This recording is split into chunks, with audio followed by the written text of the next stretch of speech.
One, go ahead and confirm that it is postpartum hair loss. You're going to go to your dermatologist.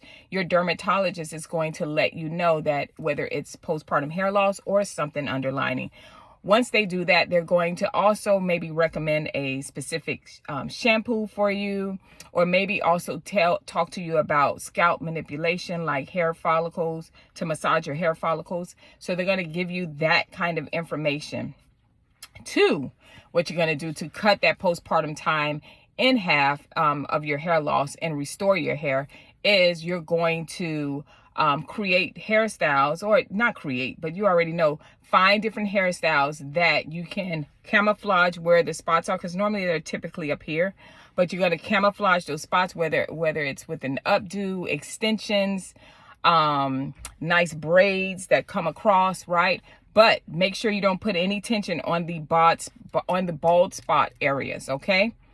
Three, you're going to focus on your nutrition. You cannot get the medicine or get the or do all of these different things without doing the nutritional part. What is the nutritional part? Anything that is going to boost your hair follicles. There are a list and tons of information and resources to educate you on what you should be eating to go ahead and start restoring your hair. Okay, so that can be anywhere from avocados, you name it, but you cannot continue to do processed food, donuts, chocolate. Trust me, I know, I love it, and I crave it all the time.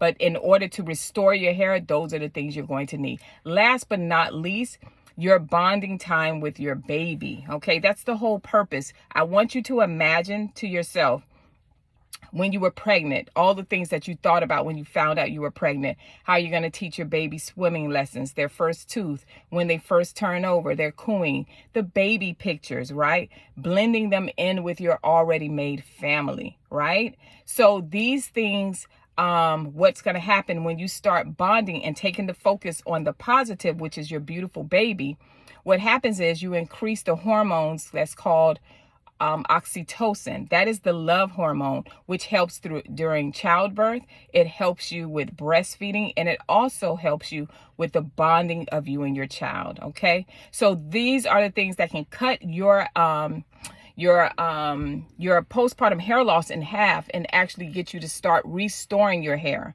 All right, focus on the great things. And if you're a mom that's experiencing postpartum hair loss, there's a no cost information on my profile. Check it out now. See you guys next video. Bye.